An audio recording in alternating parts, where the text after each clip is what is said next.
Hey everyone. So I realized while looking through the module that there isn't actually a video talking about non-uniform charge distributions.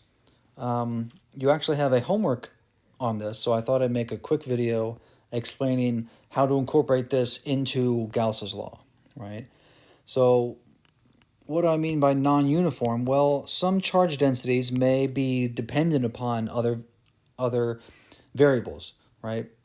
More often than not, it's the radial length, right, or a radial distance. So either a sigma or a rho. Sometimes you have lambda too, so I could write it like that. It doesn't have to be r, of course. It could be any variable, right? Length, radius, even area, I guess. But for example, sigma as a function of r, that is a surface charge density. And so the units have to be charge per square meters. Okay. And so, as an example, some sigma of r may have the form of, I don't know, beta times r cubed, let's say, right? So, across some surface, the charge is distributed, well, to the power of 3, right? This could be r, or it could be length, I guess. We'll do an example momentarily with length. But just look at the units here. It has to be coulombs per meter squared. That's a surface charge density. So the units for my example here, well, beta, we're not sure yet. R cubed has units of, well, meters cubed. It has to be this. So that means beta has to have units of coulombs per, well, meters to the fifth. That doesn't make a whole lot of intuitive sense, but it doesn't necessarily have to, right? This is just some unknown constant, right? It has some value and some weird units, such that this term overall has units of charge per square meter. That's all you need to know. And so the same applies for a volume charge density, rho.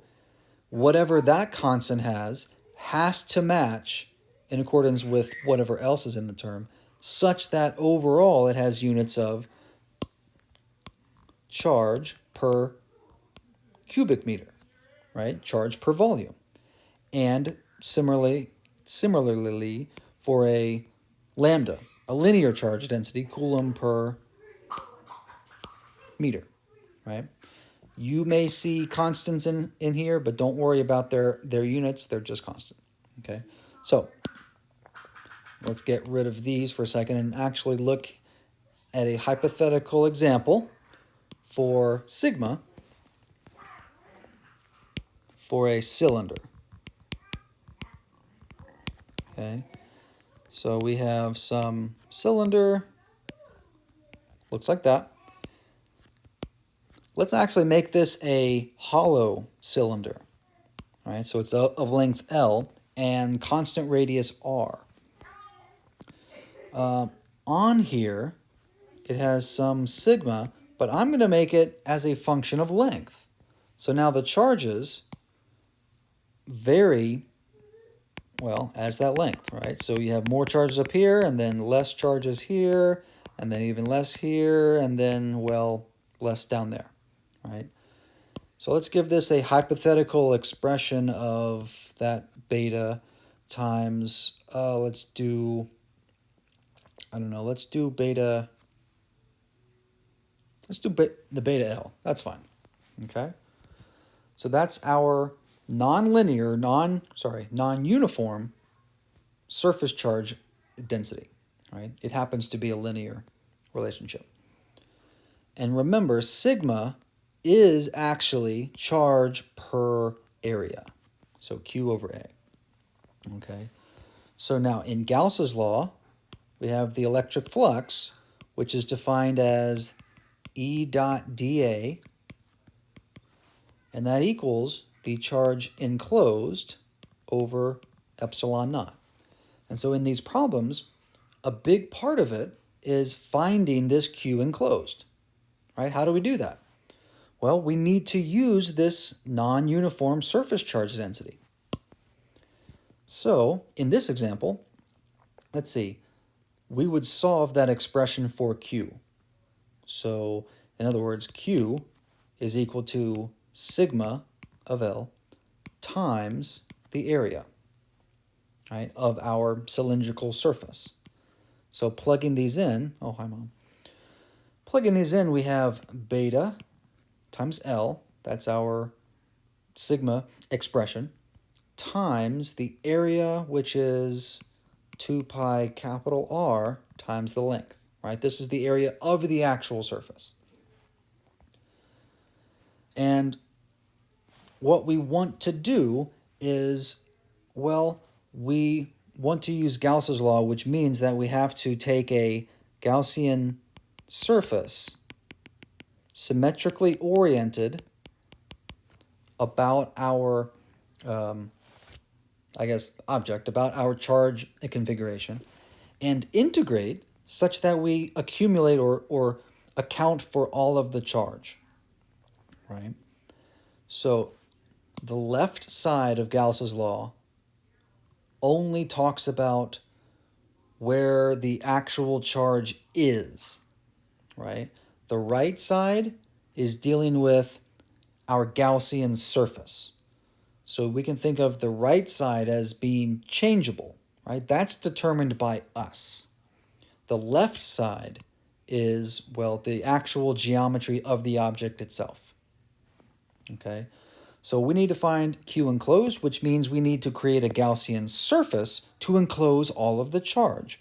Well, I've drawn a circle around one end, and in order to enclose all of this charge, I need to extend that circle down to the other side. And so really we have a Gaussian cylinder around our actual cylinder.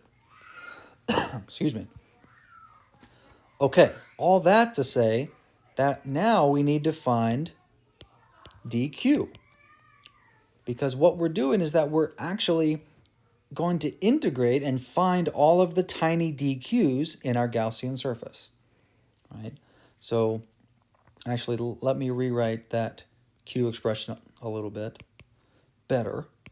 2 pi beta times r times L squared, okay? Now we have such, we have dq, right? The beta is constant, the r is constant, the only variable is L, so 2 pi beta r now times 2L and chain rule dl. Sorry. Rewriting this becomes 4 pi beta r L dl, okay? And now to get the Q enclosed for a Gaussian surface, we have to integrate. Integrate from 0 to L. So 0 to L. And so your math teacher would tell you to put a tick mark by one of the variables, but whatever. So now we have 4 pi beta r and then L squared over 2, which boils down to 2 pi beta r L squared. Now this expression may not make any sense, right? It may not look like it's very intuitive, right? But let's look at the units really quick to make sure we're on track and sane here. This is for charge, so remember it has to have units of coulombs. And so from our expression, we have our constant beta, which had units above. So up here, beta has to be, there you go. So beta is coulombs per meter cubed times r, which is length of meters, times L squared, which is meter squared, thus units of coulombs. So we're good. Okay? Units check out, and that expression for Q enclosed checks out. Okay? So, again, this is how you would incorporate the non-uniform sigma expression. In our case, in our example, it was sigma of L, and our hypothetical expression was beta times L.